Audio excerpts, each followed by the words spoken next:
This webcast is going to help you create a collaborative classroom map in Google Maps Engine. From Google Maps Engine, what you're going to want to do is you're going to want to create a new map.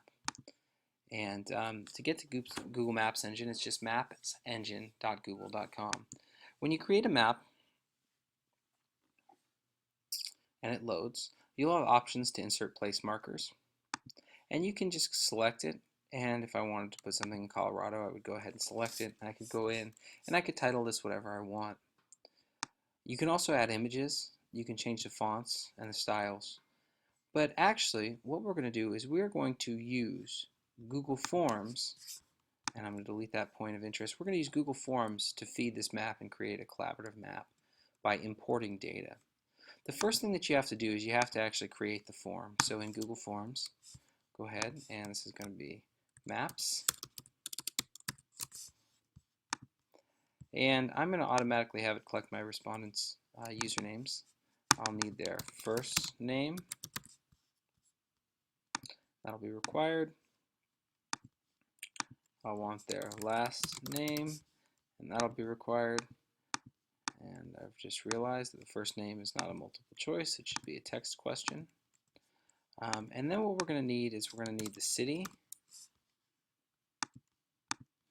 and we'll need the state or country, and then I'll need their summary, what they want to appear of your location.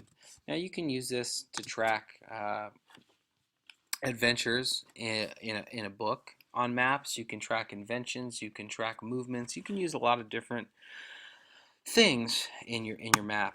Once you have all this information, we'll go ahead and we'll send out the live form. Now it just so happens that I happen to have a form that's already created, so we're going to go back into our Maps engine and we're going to go ahead and we're going to import that form.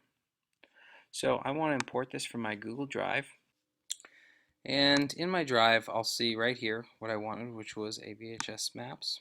And if I select it, now sometimes you'll get a little red X up here that says that it's blocking pop-ups. You do need to allow pop-ups in order for this to load. So if you get that red X, you should click on it and allow pop-ups from this site. Now the first thing I need to do is I need to choose the column to place my place marker. The columns I'm going to use are the column that is city and state or country. This will tell Google where in the world I want these locations to go. Now historical locations aren't necessarily on here. You can add those locations. If you wanted Mesopotamia, for example, you could add those locations manually, but you'd have to figure out where they are. So I'm going to go ahead and select continue. Now it's going to ask me for a column to use as the title. Well, I want this to be very easy for me to identify, so I'm going to use a first name column so I can find out whose place mark this is for each of my students. The specific question I ended up asking on this particular form was what that location means to you, which is the other option that I have selected here, but I'm not going to select this at this point. When I hit finish, what it's going to do, it's going to take all that data from that spreadsheet, and that spreadsheet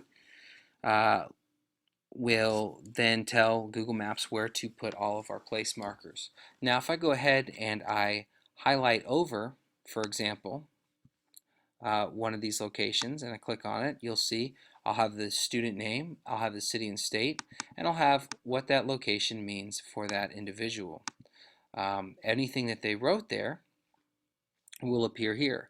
Now students can also, once you have this map created, go in and they can edit these. So they can add text onto what it is that they have on their place marker.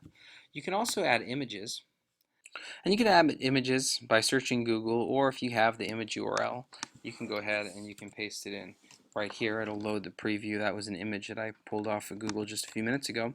And now you'll see I'll get that image to appear on the map also. Now just because the students used a form to create this map is not yet shared with any students. Notice that there's a green share button up at the top.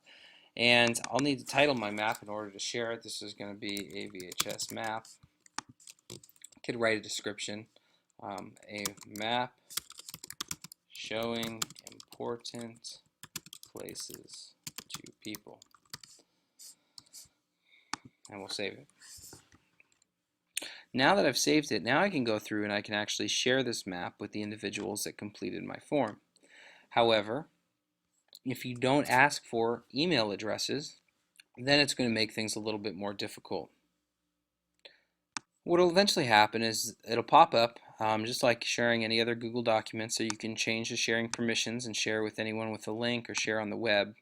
What I'm going to do is I'm going to share with specific people, and if I go to my original form here, I have a list of all their usernames, so I can go ahead and I can copy this list hitting Control C, and I can just go ahead and I can paste that list into here. Now I do need to remove the username from it, and I don't want to notify people because I don't want them to have to come in right this moment. But if I go there, it's going to skip sending invitations, and you'll see that all of these individuals will appear here where this collaborative map that we've made is shared. Now, once that map's shared with anybody, they can also go in and they can edit things on this map and they can interact with it as well. If you'd like to change the colors of the place markers to use some type of color code, anything that occurs in the United States is going to be red. Anything in Asia, we're going to go ahead and make perhaps blue. What I want to do is I'll click on the style button here, and I'm going to take it off a uniform style. I'm going to allow this to be individual styles.